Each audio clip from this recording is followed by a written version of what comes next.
Maharaja gold and diamonds, toll junction, Edappally, Palluruthy, Tripunithura, Kalady, Eramalloor, Aroor പള്ളി, തുറവൂർ, തൃശൂർ. കൊച്ചിൻ സാഹിത്യ അക്കാദമിയുടെ മൂന്നാമത് ദേശീയ കാവ്യമാമാങ്കം നടന്നു. കൊച്ചിൻ സാഹിത്യ അക്കാദമിയുടെ മൂന്നാമത് ദേശീയ കാവ്യമാമാങ്കം പള്ളുരുത്തി വെങ്കടാചലപതി സ്കൂൾ ഹാളിൽ വേദികളായി. 200ഓളം കവിയത്രിമാർ അവരുടെ കവിതകൾ ആലപിച്ച് ഏഷ്യൻ റെക്കോർഡിനായി സമർപ്പിച്ചു. പ്രശസ്ത ബാലസാഹിത്യകാരൻ CP പള്ളിപ്പുറം മാമാങ്കം ഉദ്ഘാടനം ചെയ്തു. രക്ഷാധികാരി KA വേണുഗോപാൽ വെളുമ്പിള്ളിയിൽ ഭദ്രദീപം കൊളുത്തി ചടങ്ങ് ഉദ്ഘാടനം ചെയ്തു.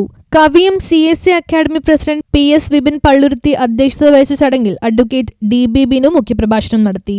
കവിയും ഗാനരചയിതാവുമായ രാജീവ് ആലുങ്കലിന് സംഗീത കുലപതി MK അർജുനൻ മാസ്റ്റർ സ്മൃതി പുരസ്കാരവും 15,000 രൂപ ക്യാഷ് അവാർഡും CP പള്ളിപ്പുറം നൽകി ആദരിച്ചു. മാനവ സേവ പുരസ്കാരം KS സെബാസ്റ്റ്യന് നൽകി ആദരിച്ചു. Vava Suresh, KM Dharman, Sajan Palluruthy, Lalitha Changampuzha, Pradeep Palluruthy, CK Rajan teacher, Manikandan, AK Rajan, advocate Ignatius. ചടങ്ങിൽ അക്കാദമി സെക്രട്ടറി റോബിൻ പള്ളുരുത്തി സ്വാഗതവും പ്രശോഭ AC നന്ദിയും രേഖപ്പെടുത്തി.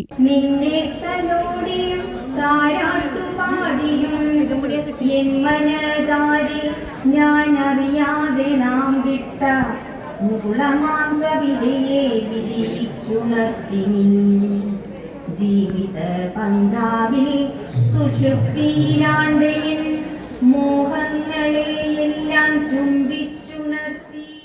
News bureau, Palluruthy.